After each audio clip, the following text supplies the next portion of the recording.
세상에 떠도는 기묘한 괴담들. 첫 번째 이야기. 일본 후쿠오카에 있는 공동묘지는 아주 유명한 심령장소다. 후쿠오카현 토박이들은 모두 알 것이라고 생각한다. 산의 기슭에 있는 S 공동묘지는 심령 스포츠 중에서도 상당히 유명해서 그 고장에 많은 젊은이가 거기를 찾곤 한다. 나 역시 여러 번 그곳에 가곤 했었지만 특별히 영적인 현상을 겪지는 못했다.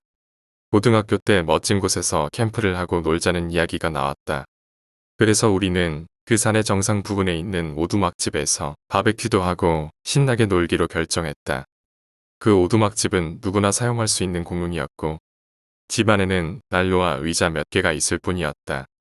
하지만 우리는 장난으로 놀러간 것이었기에 일반적인 캠핑과는 달리 텐트나 침낭도 없이 음식물만 사서 밤에 그 공동묘지로 올라가기로 했다. 그날 밤 10시 정도에 출발하는 것으로 하고 그때까지는 모두 가까운 바다에서 낚시를 하면서 시간을 보냈다. 그 후 낚은 물고기를 들고 고기와 야채 그리고 요리 기구를 가지고 산에 올랐다. 산을 오르고 30분 정도 지났을 때 무서운 이야기라도 하면서 갈까? 라고 말을 꺼낸 친구의 의견에 모두들 찬성해. 그 후 각자의 공포 체험이나 어디선가들은 괴담을 이야기하기 시작했다. 조금 무서웠지만 밤에 친구들과 놀 수 있다는 고향감 때문인지 그다지 피곤함도 느끼지 않고 오두막집에 도착할 수 있었다. 그 후 불을 피우기 위해 오두막집 주변의 뗄나무를 모으기 시작했다. 그러나 부근은 어두워 잘 보이지 않았고 가지고 온 손전등으로 비추어봐도 그저 암흑 속의 촛불 수준이었다. 그것이 무서움을 더해 멀리까지는 참아갈 수 없었다. 오두막집 주변에는 뗄나무가 없었기 때문에 결국 가위바위보를 해 진 사람이 멀리까지 나무를 가지러 가기로 했다. 결국 가게 된 것은 친구 두 사람과 나. 오두막집을 벗어나 찾고 있는데 갑자기 한 친구가 이런 곳에 신사가 있어? 라고 떨면서 물어왔다. 친구가 가리킨 곳을 보니 작은 신사가 있고 무엇인가를 위해 제사를 지내고 있었다. 조금 전까지 무서운 이야기를 하고 있던 우리에게는 그것이 더욱 무서운 광경으로 다가왔다. 우리는 그 부근의 나무를 대충 주워 오두막집으로 도망치기 시작했다. 그때 뒤에서 킥 하는 소리가 들려와서 돌아봤지만 바로 눈을 피했다. 아까까지 아무것도 없고 아무도 있지 않았던 신사 앞에 사람이 서 있었다. 정확히는 사람 같은 그림자가 있었다. 손전등에서 나가고 있는 빛이 어딘가에 비춰 그림자를 만들어낸 것이겠지만 주위에는 아무것도 없었다. 깜짝 놀란 친구도 몇 번이나 손전등을 움직여 그 그림자의 본체를 찾으려 했지만 주변의 사람은 아무도 없었다. 우리는 무서워져 바로 오두막집까지 달려왔다. 오두막집의 밝은 빛이 보이기 시작하자 안도가 되었지만 뒤에 무언가가 따라오고 있을지 모른다는 생각이 들어 발을 서둘렀다. 그때 좋은 냄새가 풍겨와 오두막집 안에서 연기가 나고 있다는 것을 알아차렸다. 너희 뭐하는 거야? 기껏 우리가 나무를 주우려는데 너희끼리 요리를 해버리면 어떻게 해? 친구 A가 화내면서 안으로 들어가니 아내는 이미 한복판에 난로에 불을 붙이고 석쇠 위에서 고기를 굽고 있었다. 아니, 너희들이 너무 늦어서 작은 가지 같은 걸 모아서 저기에 있던 너덜너덜한 달력에 싸서 태웠어.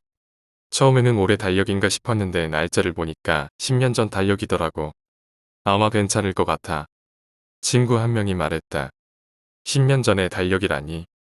여기에 사람이 아무리 안 온다고 해도 10년 동안 아무도 안 올 리는 없잖아. 여다가 청소하는 사람이라도 있을 거 아냐. A는 화내면서 그 달력을 보러 갔다. 누군가 와서 캠핑을 한 다음 버리고 간 것 같은데 라고 말하며 달력을 넘기고 있던 A가 갑자기 놀라며 소리 질렀다. 모두가 A를 보며 무슨 일인가 궁금해하는데 A가 다시 소리를 질렀다. 그 달력을 몇십 장 정도 넘긴 곳에는 작은 검은 반점들이 보였다. 넘기면 넘길수록 그 검은 반점의 크기와 양이 늘어났고 점점 검붉게 보였다. A는 이런 거 너무 위험해 라며 그 달력을 멀리 던져버렸다. 그리고 아까 본 그 그림자의 이야기를 하면서 여기 위험한 거 아니야? 너무 기분이 나빠 라고 말했다. 그 자리에 있던 우리들은 오면서 했던 무서운 이야기도 있고 해서 두려움에 움직이지도 못하고 있었다. 그리고 우리들 중 B가 잘못 본 걸 거야. 그런 그림자 따위. 게다가 이 검은 것도 아마 흙일걸. 10년 전의 것인데다가 비가 내리면 색깔도 조금씩은 변한다고 라고 말하며 달력을 주었다. 그러자 A가 네가 한번 읽어봐. 난 싫어. 라고 말했다. 우리는 A가 무슨 말을 하는 것인지 알 수 없었다. 달력을 주운 B가 무슨 소리야? 라며 웃으며 달력을 넘겨보았다. 그리고 그 순간 이상한 소리를 내며 달력을 떨어뜨렸다. 이건 말도 안 돼. 무슨 못된 장난을 하고 있는 거야. 라고 말하며 무엇인가 신 것은 아닐까 싶을 정도로 창백한 얼굴을 하고 있었다. 우리는 아무도 그 달력을 살펴보려 하지 않고 단지 어떻게 된 거야? 뭐라고 써 있는데? 라고 물을 뿐. A는 보면 알아. 라고 할 뿐이었고 B는 굳어서 움직이지도 않고 있었다. 무엇이 있는지 마음에 걸렸고 모처럼 여기까지 왔는데 이대로 돌아가고 싶지 않았던 나는 그 달력을 펼쳐보았다. 몇 장인가를 넘기고 그것을 본 순간 손이 떨리고 등골에 한개가 엄습해서 다리가 풀리며 넘어져 버렸다. 무서움을 뿌리치려고 큰 소리를 지르자 전원이 움찔하며 일제히 나를 보았다. 도대체 거기에 뭐가 써 있길래 그러는 거야? 라고 소리치며 묻는 친구에게 A가 말하길. 내 눈으로 직접 봐. 말아도 쉽지도 않아. 라고 대답하자 다시 조용해졌다. 결국 어찌어찌해서 지금까지 달력을 보지 않은 A와 B 외의 친구들이 몰려들었다. 그다지 손으로는 만지고 싶지 않았기 때문에 주워온 막대로 달력을 넘겼다. 단지 그 검은 반점 때문에 달라붙어 있는 페이지도 있었기 때문에 1장씩 넘길 수 있도록 2개의 막대로 넘겨갔다. 그 달력은 그저 평범한 달력으로 크기는 A4 공책 정도. 잘못 넘기지 않기 위해 1개의 막대로 누르고 다른 1개의 막대로 넘기다 보니 8월의 19일이라고 씌워져 있는 장소에서 검은 반점이 시작되었다. 그것은 20일에 완전히 번져 붙어 있었다. 그리고 20일을 열자 달력을 보지 못했던 친구들이 제작기 고함을 쳤다. 그것은 작은 글자로 써 있었다. 이날은 내가 처음으로 손목을 뺀 날. 이것을 본 사람을 저주합니다. 라고 써 있었다. 이건 말도 안 돼. 왜 이런 게 써 있는 거야? 라고 울 것 같은 목소리의 친구. 그 다음은 뭔데? 라며 다른 친구가 막대를 가져가 다음 장을 넘기려 했지만 달날부터 넘겨지지 않았다. 그 다음에 펼친 곳에는 24일 마유미의 머리에서 피가 나오고 있다. 달력에 흘려보니 검은색이 되었다. 라고 써 있었다. 무슨 소리야? 라고 말하면서 그 친구는 마구 달력을 넘겨갔다. 그 다음부터는 페이지가 달라붙어 무려 10월까지 달라붙어 있었기 때문에 보이는 것은 그저 검붉은 얼룩뿐. 뭐야 이거? 라며 모두들 투덜거리며 모두들 날로 주변으로 모였다. 어디까지 읽으려는 거야? 의미도 모르면서 라고 A가 말했다. 그러자 B가 그러는 너는 한 장씩 넘길 수 있을까? 무리하지 말고 그만둬. 라고 화를 냈다. 누가 누구한테 그러는 거야? 너도 무서워서 도망가고 싶어하는 주제에. 라며 A도 받아쳐 상당히 분위기가 좋지 않아졌다. 그때 분위기를 바꾸는데 능한 씨가 가위바위보로 정하자. 라고 말을 꺼내. 이 이외의 전원이 손을 내밀었다. 무서움이 안정되었고 조금씩 여유가 느껴졌다. 어차피 귀신이라면 이제 와서는 어떨 수 없어. 그냥 끝까지 보자고. 라고 씨가 말했다. 씨는 어차피 이것도 피같이 색깔을 만들어둔 다음 겁을 주기 위해 만든 게 틀림없어. 분명 마지막 장에는 내가 내 뒤에 있어. 같은 거나 써 있겠지 뭐. 라고 친구들을 안심시키며 달력을 손으로 천천히 넘기기 시작했다. 어떻게든 넘긴 21일과 22일, 23일에는 검은 반점뿐이었고 아무것도 써 있지 않았다. 25일은 전혀 넘길 수가 없었고 26일은 넘길 수는 있었지만 거물뿐 무엇인가 써 있는 것 같지는 않았다. 단지 9월 3일에 검붉은 것에 섞여 글자가 보였다. 3일, 마유미만 먼저 했다. 가깝더니 왁자지껄 떠들어대고 있었다. 4일, 마유짱 어서와요. 5일, 당신 아직 보고 있습니까? 봐주는 겁니까?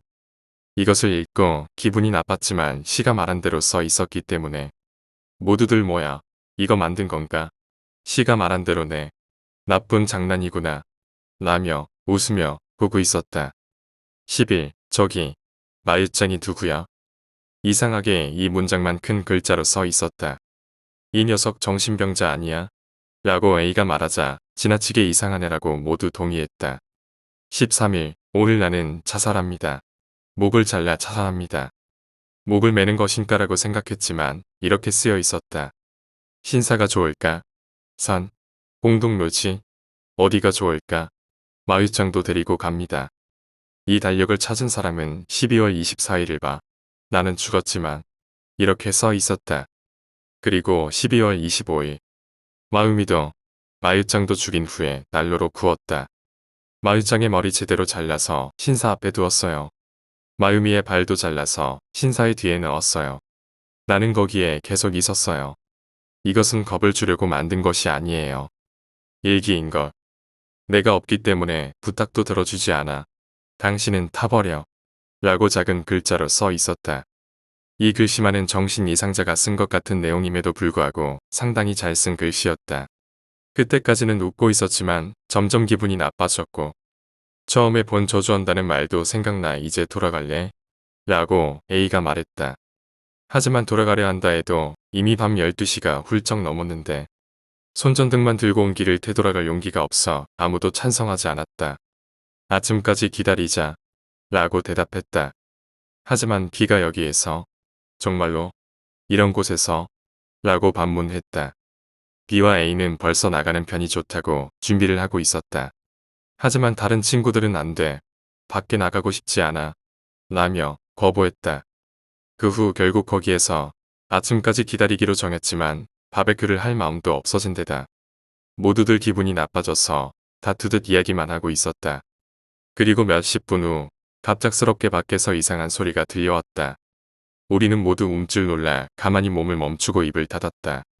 분명 사람이 부르는 것 같은 목소리였지만 그것이 계속 들려오다 보니 동물의 울음소리 같아 라고 한 친구가 말하자 모두들 그것에 동의하고 다시 이야기를 시작했다.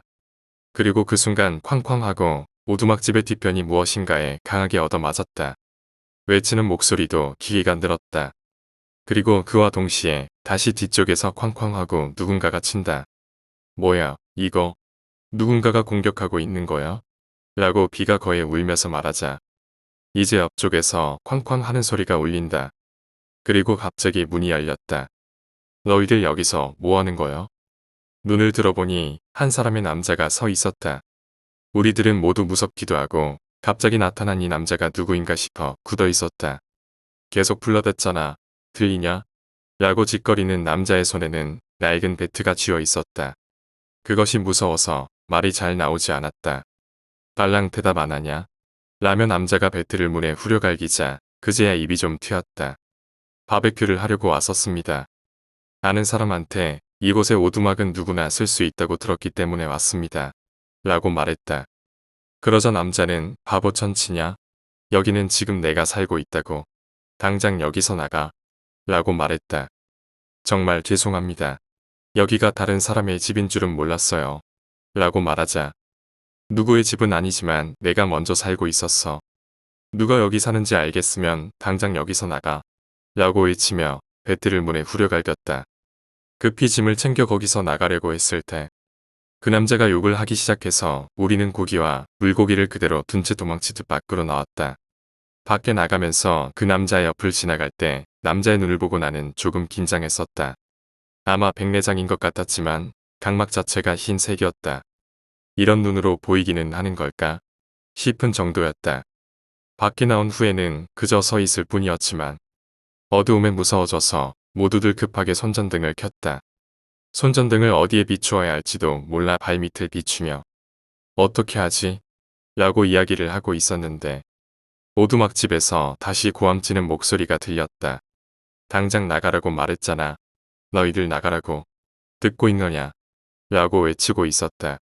무슨 일인지 우리는 혹시 모자란 친구가 있는지 오두막집에 남아있는 친구가 있는 것은 아닌지 확인했지만 그 자리에는 친구 전원이 함께 있었다. 사람 말이 말 같지가 않아. 고함은 계속된다. 여자라고 해도 용서하지 않아. 라고 남자가 외쳤다. 그리고 그 순간 나를 포함해서 그 자리에 있던 친구 몇 명은 다리에 힘이 풀려 주저앉고 말았다. A가 지금 뭐라고 말한 거야? 라고 누구에게라고 할 것 없이 조용히 말한다. 그 순간 남자가 다시 소리쳤다. 모르겠냐? 누구한테 지금 말대꾸하는 거야. 나는 여자라도 때려. 라고 확실하게 들려왔다. 우리들은 남자끼리 산에 올라왔다. 여자는 한 사람도 같이 오지 않았다. 그럼에도 불구하고 오두막집에서는 남자가 여자를 향해 소리치고 있다. 이 중에 공포의 발이 후들후들 흔들리고 어떻게 하면 좋을지 생각조차 못하고 다만 그 자리에서 친구와 서로 떨고 있을 뿐. 아마 한 사람이 도망치기 시작했다면 모두들 달아났겠지만 아무도 앞장을 설 용기가 없었다. 적어도 나는 그 어두운 산속을 앞장서서 손전등으로 비추며 도망칠 용기는 없었다. 그렇지만 다음에 울려 퍼진 말을 듣고는 모두들 일제히 도망치고 말았다. 마음이 누구야 그게? 그런 거 모른다. 라고 남자가 말했기 때문이다. 처음에는 이름이라고 생각하지도 못하고 무엇을 말했는지 전혀 몰랐지만 발끝부터 머리까지 천천히 한기가 올라왔고 이에 한순간 몸이 경직됐다. 마음이라니 모르겠다고. 모르는 건 말하지 마. 라고 다시 한번 확실하게 들린 순간에 전원이 거의 동시에 도망쳤다. 비는 있을 수 없어. 있을 수 없다고. 라며 울며 소리를 지르면서 도망치고 있었다. 오두막집에서 상당히 도망친 다음에 걸음이 느린 A를 기다리기 위해 전원이 발걸음을 멈췄다. A는 겨우 우리를 따라잡았다. 거기에서 전원이 다시 숨을 고르며 조금 쉬는데 뒤만이 소근거렸다. 마음이라니 누구지? 마음이라니 도대체 뭐야? 이 말만을 되풀이한다. 나도 정말로 무서웠기 때문에 지금은 그런 건 말하지 마. 나중에 이야기하자. 부탁하니까 지금은 가만히 있어. 라고 말했지만 비는 쭉 혼잣말을 계속하고 있었다.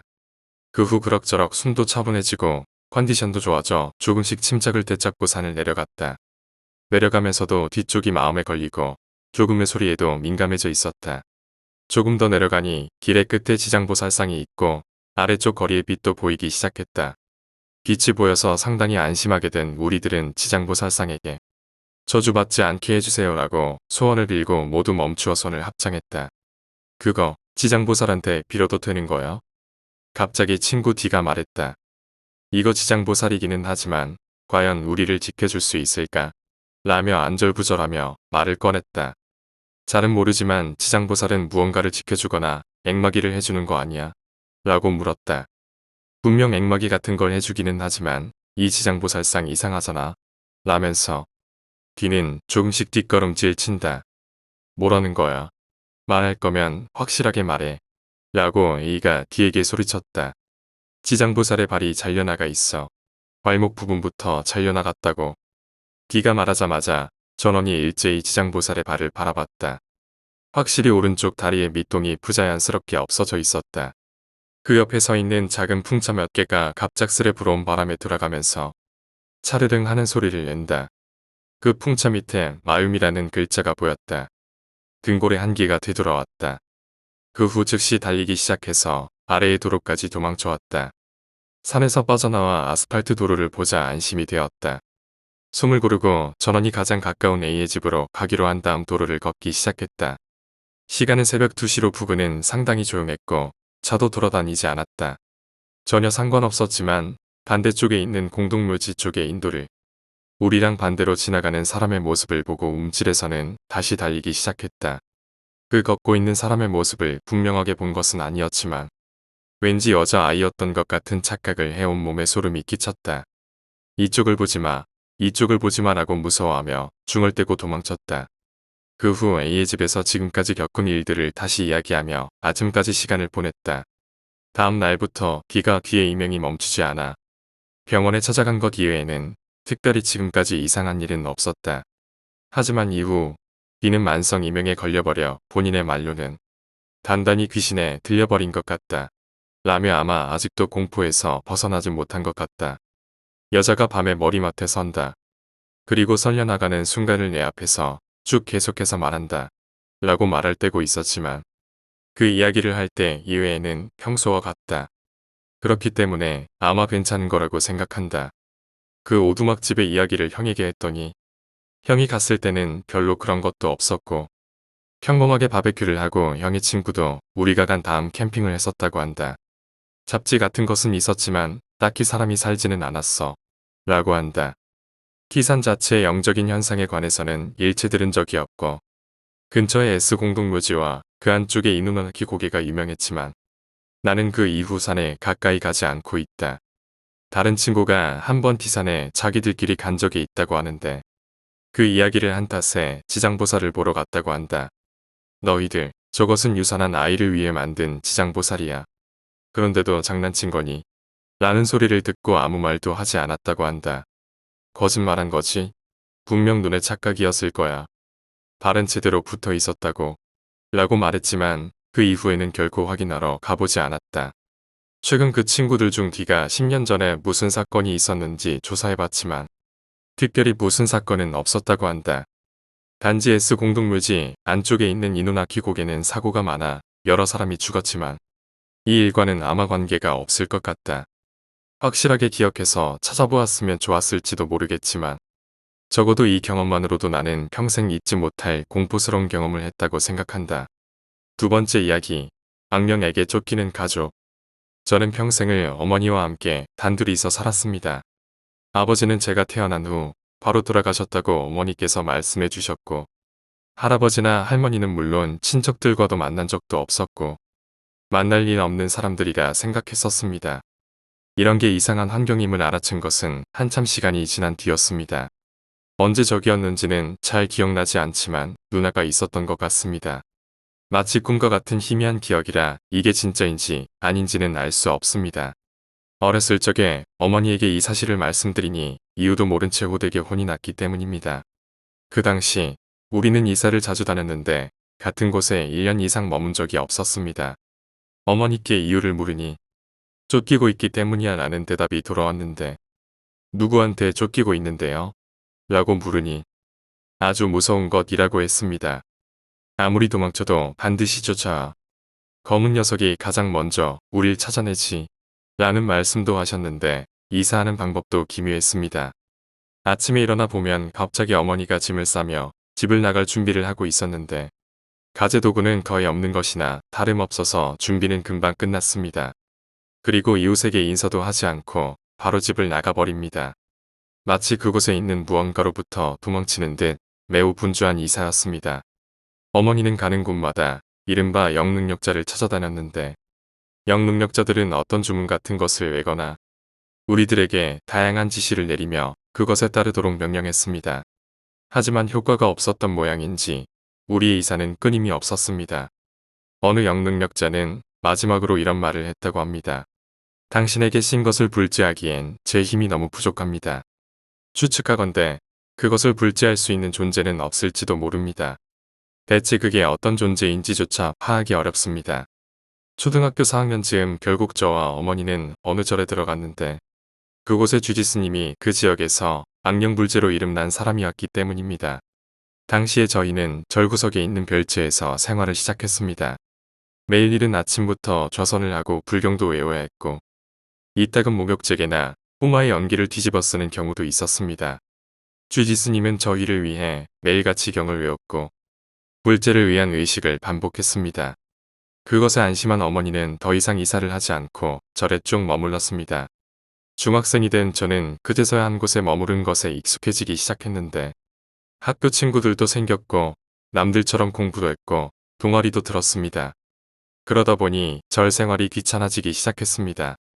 이것을 어머니께 언뜻 들리니 어머니께서 엄청나게 무서운 얼굴을 하고 화를 내셨는데 예전에 저였다면 어머니의 얼굴을 보고 놀라서 말을 잘 들었을지도 모르지만 당시에 나는 반항기에 들어설 때라 그런지 그런 어머니의 태도에 반항했습니다. 엄마는 망상에 씌었을 뿐이야. 귀신 같은 게 존재할 리도 없어. 그러니까 이곳에서 하는 일들 모두 의미 없는 짓이야. 이 절의 주지는 우리들을 이용해 자신의 영능력을 선전하는 거라고. 당시 내가 생각하던 것은 대체적으로 이런 것들이었는데 학교나 사회에서 얻을 수 있는 다양한 의견이나 지식들은 내 이런 생각을 뒷받침해 주었습니다. 당시에 제 마음속에서 싹트기 시작한 심령적인 것에 대한 반항심은 날이 가면 갈수록 커지기만 했습니다. 고등학교 3학년 겨울 한밤중 어머니의 목소리에 잠에서 깨어났는데 복도에 나와보니 어머니 방 앞에 주지스님과 다른 중이 있었고 엄마 방 안을 들여다보고 있었는데 어머니는 광란에 빠져 뭔가를 떠들어대고 있었습니다. 검은 녀석이 찾아왔어. 이젠 무리야. 괜찮을 줄 알았는데 다시 도망가야 해. 이런 말들을 장난 상태에서 쏟아내고 있었는데 또 시작이구나 라고 생각한 저는 이제 그만 좀 해 라고 어머니를 매도했습니다. 주지스님은 이런 날 무서운 눈으로 노려보았지만 아무 말도 하지 않았는데 어머니에게 완전히 질려저린 난방으로 돌아가 잠들어 버렸습니다. 다음 날 학교에서 돌아와 보니 별채 앞마당에 호마단이 설치되어 있었습니다. 놀란 내 눈앞에는 흰 소복을 걸친 어머니가 쥐지스님과 함께 호마단 바로 옆에서 일사불란하게 경을 외고 있었는데 가끔 몸에 물을 끼얹고 다시 호마단을 향하고 그것을 몇 번이고 반복하고 있었습니다. 처음에는 저도 기가 막혀서 그 광경을 지켜보고 있었지만 금방 바보 같은 광경이란 생각이 들어 방으로 들어가 버렸습니다. 하지만 방에 있어도 밖에서 계속 경과 구호를 외치는 소리가 들렸는데 마음속 깊이 질려버린 난 절을 나와 친구 집에 자러 갔습니다. 다음날 아침 절에 돌아가 보니 놀랍게도 어머니는 여전히 같은 짓을 반복하고 있었는데 전 어머니를 말리려 했으나 쥐지스님과 다른 중들에게 붙잡혔습니다. 게다가 어젠 어딜 갔었느냐라며 절구지졌고 어이가 없어진 저는 계속해서 나를 꾸짖는 쥐지스님을 무시하고 방으로 돌아갔고 그 길로 바로 등교했습니다. 그 일이 3일 정도 이어지고 지쳐버린 어머니는 그 자리에 쓰러져 자기 방에 알아누웠습니다. 그리고 다음날 어머니는 방에서 스스로 목을 메고 죽어버렸습니다. 전 슬픔과 동시에 분노를 느꼈는데 어머니를 자살하도록 몰아붙인 건 이 절의 사람들이라고 생각했습니다. 아무것도 모르는 어머니가 고행을 3일이나 이어간 탓에 몸과 마음이 지쳐 정신에 이상이 찾아왔고 이윽고 자신의 목숨까지 끊어버렸습니다. 당시에 저는 그렇다고 확신했습니다. 장례식을 마친 뒤 전 주지스님에게 어머니에 대한 처사를 비난했고 절 생활에 대해 가혹하게 매도한 끝에 뛰쳐나오듯 절을 나왔습니다. 고등학교를 중퇴한 나는 직업을 바꿔가며 각지를 전전하며 살았는데 대학면허를 딴 뒤부터는 트럭 운전수를 시작했지만 한 곳에 머무르는 일은 거의 없었습니다. 어린 시절 자주 이사를 다니던 것이 지금까지 영향을 준 것일지도 모릅니다. 그런 저에게도 인생의 전환점이 생겼는데 근무처 회사에서 아르바이트를 하던 여성과 눈이 맞았고 그렇게 사귀던 도중 아이가 생겼습니다. 이미 동거를 하던 상태였던 데다 당시 경기가 좋았던 덕분에 저의 돈벌이가 매우 잘 되던 편이라 이참에 그냥 결혼해버리자 라는 이야기가 나왔는데 제가 쳐내고 아인 점이 상대 부모의 마음에 들지 않았던 모양이었지만 아이가 생겼다는 사실과 저의 경제적인 직업 능력 그리고 지금까지 성실하게 살아온 덕에 결혼은 무난하게 결정되었습니다. 이윽고 아이가 태어나고 저도 이 땅에 안주하게 된 것을 실감하게 되었습니다.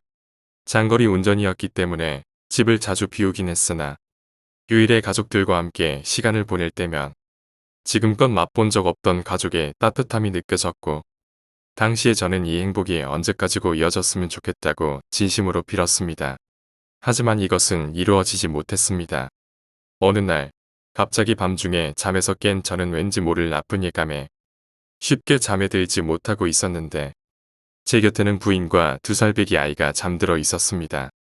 한참 그 모습을 보고 있자니 어떤 시선이 느껴져 천장 구석에 시선을 돌렸는데 그곳에는 짙은 그림자가 있었습니다. 방은 작은 전등 불빛으로 어슴풀에 밝았는데 그 구석에만 빛이 닿지 않는 것처럼 삭감했습니다. 자세히 보니 그 안쪽에 뭔가가 꿈틀거리는 것처럼 보였는데 무심코 어머니의 말이 떠올랐습니다. 검은 녀석이 가장 먼저 우릴 찾아내지. 검은 녀석이 왔어. 어이없는 생각을 금방 지우려 했지만 잘 되지 않았고 전 그렇게 잠들지 못한 채 그곳만을 바라보며 아침을 맞이했습니다. 그림자는 밖이 밝아지면 밝아질수록 흐려졌는데 전 그렇게 수면 부족인 상태에서 출근했습니다. 다음날 밤에도 그림자가 나타났는데 여전히 구석에서 이쪽을 빤히 보는 듯한 시선을 느꼈습니다. 결국 그날 밤도 잠들지 못했는데 다음날 휴무였던 저는 병원을 찾아갔습니다. 의사는 스트레스 때문에 환각이 보이는 겁니다. 당분간 일을 쉬는 건 어떻습니까? 라는 제안을 해왔는데 일을 쉴 수 없다 말하니 약을 주었고 약은 아무리 먹어도 여전히 한밤중에 잠에서 깼습니다. 방구석을 보니 여전히 검은 그림자가 이쪽을 보고 있었는데 기분 탓일까? 전보다 커진 것 같이 보였습니다. 문득 등 쪽에 기척에 돌아보니 거실에 갑옷 차림의 무사가 서 있었는데 투구 때문에 얼굴은 보이지 않았으나 이쪽을 보고 있는 기척이 느껴졌는데 말도 안 되는 상황에 터져 나오는 비명을 억눌렀습니다. 환각이야, 환각. 이라고 필사적으로 자신에게 말하며 부인과 아이 쪽을 보았는데 부인 이불 위에는 흰 기모노를 입은 노파가 앉아 절 보고 있었는데 결국 전 의식을 잃었습니다. 제 환각은 날이 가면 갈수록 점점 심각해졌습니다. 갑은 무사와 노파뿐만 아니라 작은 아이나 개 비슷한 짐승까지 보이기 시작했고 의사에게 상담을 해봐도 그건 환각에 불과해요. 일단 일을 쉬십시오. 라는 대답만 해올 뿐이었습니다. 당신의 어머니와 저에 관한 오랜 기억이 외형적인 요령을 만들어내고 있을 가능성도 있습니다. 라는 말도 했습니다. 확실히 듣고 보니 그런 것 같기도 해서 전 다시 약을 받고 병원에서 나왔습니다. 일을 쉬는 것에 대해 생각하며 자전거 페달을 밟았다는데 집 근처 큰 도로를 가로지르는 횡단보도에서 신호를 기다렸습니다. 정면에서 부인이 앞에 아이를 태우고 이쪽을 향해 오는 것이 보였습니다. 장을 보고 돌아오는 중인 것 같았는데 부인은 절 보자마자 웃으며 손을 흔들었고 그것을 본 아이도 날 향해 손을 흔들었는데 둘을 태운 자전거는 그 속도 그대로 교차점을 가로질렀고 아직 신호는 빨간색이었는데 갑자기 제 눈앞에서 부인과 아이를 향해서 한 트럭이 달려들었습니다. 그 다음 기억은 매우 애매했는데 병원과 경찰 관계자 그리고 부인의 부모 여러 사람들이 눈앞에 나타났지만 무엇을 물었고 무엇을 이야기했는지 전부라고 말해도 될 정도로 기억이 전혀 없었습니다. 정신을 차려보니 이미 밤이었고 전 집 침실에서 세 사람분 이불을 깔아놓은 채 제자리에 누워 부인과 아이가 없는 이불을 멍하니 바라보고 있었는데 아직까지 정신이 맑지 않은 느낌이 들었습니다. 결론부터 말하자면 제 부인과 아이는 크게 다치거나 죽지 않고 오히려 멀쩡한 편이었는데 갑작스럽게 트럭이 덮쳐오는 바람에 크게 놀란 관계로 병원에 있었습니다. 돌진해 오던 트럭이 갑자기 방향을 바꾸면서 차가 뒤집혔는데 그 과정에서 트럭 운전기사는 사망했다고 들었습니다. 부인과 아이가 무사하다는 얘기를 들고 병원에 잠시 다녀온 뒤 집에 몇 가지 물건을 가지러 왔는데 천장을 보니 그림자가 다시 보였습니다. 하지만 그런 건 이제 아무래도 좋았고 돌아보면 가문무사와 노파도 보일 것이라 생각했는데 그게 뭐 어쨌다는 거야 싶은 기분도 들었고 공포는 느껴지지 않았습니다. 이불 쪽을 바라보자 이불 위에는 그 노파가 앉아 있었고 그때 처음으로 감정이 복받쳤는데 엄청난 분노와 슬픔이었습니다. 꼭 이들 때문에 제 부인과 아이에게 큰일이 생겼을 거라 생각하니 분노가 더 치밀어 올랐는데 머릿속으로 어떤 남자의 목소리가 들려왔는데 앞으로 다시는 그런 일은 없을 거다. 안심해도 좋다. 죽은 너의 어미와 누이에게 감사해라. 너의 아비가 저지른 실수로 인한 죄는 이제부턴 내가 없던 걸로 해주겠다. 앞으로 다시는 우리들을 볼 일도 없을 거다. 이런 말이 들려왔는데 그건 가분무사의 목소리로 생각되었고 그 순간 갑자기 검은 형체의 그림자가 크게 꿈틀거렸는데 가분무사가 그 검은 그림자를 향해 날카롭게 눈빛을 빛내자 순간 위축된 듯 잠잠해져 갔습니다. 만약 안심이 되지 않는다면 그 절을 정기적으로 찾아가라. 내가 할 말은 이게 마지막이다. 이날 이 말을 들은 것을 마지막으로 기억이 없습니다. 눈을 뜨자 날이 밝은 아침이었기 때문입니다. 그리고 생각했던 건 저의 부인과 아이, 어머니와 아버지, 그리고 있었는지도 모르는 누나. 이들에 대해서 생각을 할 뿐이었습니다. 그렇게 10년 이상의 세월이 흘렀고 전 여전히 장거리 운전기 사업을 하고 있었는데 지금은 아래 직원들을 두고 관리만을 하고 있습니다. 올해로 30대 중반이 되었고 부인과 아이는 모두 건강하고 아이는 이번에 고등학교에 들어갔습니다. 그때의 큰 사고 이후에 이상할 정도로 제 일도 잘 풀려 그때보다 훨씬 생활도 윤택해졌습니다. 그때의 큰 사고 이후에 예전에 어머니와 같이 살았던 저를 방문했고 나이가 드신 주지스님께 정중하게 사과를 드렸는데 주지스님은 개의치 말라고 하셨습니다. 그리고는 주지스님께 그때의 사고와 제가 본 가분무사와 노파 그림자에 대해서 물어봤지만 모르는 게 좋다며 자세히 대답해 주지는 않으셨죠. 몇 가지 대답해 주신 것은 그 세 가지 존재는 각각 영적인 존재들이 본인들이 마음에 드는 모습으로 사람 앞에 나타난 것인데 실제 모습은 정확히는 아무도 모른다고 했습니다. 그 검은 그림자는 정확한 근원은 모르지만 악한 영적 존재인데 가문무사 앞에서만큼은 감히 설치지 못한다고 했고, 가문무사는 이 지방에서 굉장히 유명한 전국시대 시절의 무사가 그 근원이 되는 존재라고 했습니다. 노파는 비교적 중립적인 성향의 존재인데 가장 알려진 게 없다고 하셨습니다. 로이 어머니가 예전에 며칠 동안 정신없이 경을 외우던 것도 그 가문무사에게 기원을 드리던 것인데, 애초에 그 존재는 기원을 한다고 들어주는 존재가 아니라고 했는데, 로이 어머니가 스스로 목숨까지 끊어가며 간절히 부탁하자 들어준 것 같다는 말만을 해주셨습니다. 전 여전히 신명현상에는 부정적인 입장인데, 시간이 10년이나 흐른 지금은 그날 일도 우연과 환각의 산물이라고 생각하려 하고 그저 하루하루 성실히 살아가려 합니다. 사후세계나 원념 같은 건 앞으로도 믿고 싶지도 않고 알고 싶지도 않습니다. 다만 지금 시점에서도 끝내 알 수 없었던 건 저의 아버지가 저질렀다는 실수인데, 이것만큼은 지금까지도 절의 주지스님이 말해주고 계시지는 않습니다.